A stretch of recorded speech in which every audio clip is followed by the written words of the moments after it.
یاد رکھ ہر آن آخر موت ہے، بننا تو انجان آخر موت ہے۔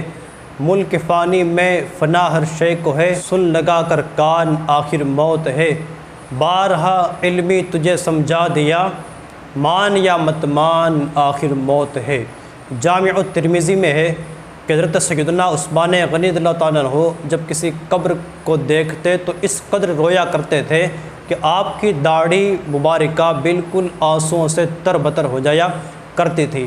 کسی نے عرض کی، حضور آپ جنت اور دوزخ کے ذکر پر اس قدر رویا نہیں کرتے، مگر جب کسی قبر کو دیکھتے ہیں تو آپ اتنا کیوں روتے ہیں؟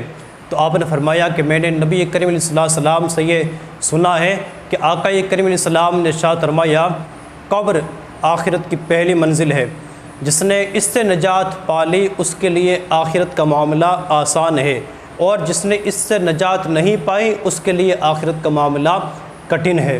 پھر فرمایا کہ قبر کا منظر تمام مناظر سے زیادہ خطرناک ہے۔ آپ قیامت کے خوف سے محشر میں اللہ کی بارگاہ میں حضور سے اتنا ڈرتے تھے کہ آپ نے فرمایا کہ میری یہ خواہش ہے کہ میں قبر سے اٹھایا نہ جاؤں، جبکہ آپ قطعی جنتی ہیں۔ آقا کریم علیہ السلام نے آپ کو جیتے جی بارہا جنت کی بشارت عطا فرمائی۔ اسی طرح آپ رضی اللہ تعالیٰ عنہ فرماتے ہیں کہ اگر میرے سامنے جنت اور دوزخ ہو اور مجھے یہ پتہ نہ ہو کہ میرا ٹھکانہ کیا ہے تو میں ان دونوں کے درمیان میں خاک ہونا پسند ہی کروں گا۔ تو محترم ناظرین، ہمیں حضرت عثمان غنی رضی اللہ تعالیٰ عنہ کے خوف خدا کو سن کر ہمیں بھی اللہ کا خوف اپنے دل میں بسانا چاہیے اور زندگی کو آپ کی اسوہ حسنہ پر چلانے کی کوشش کرنی چاہیے۔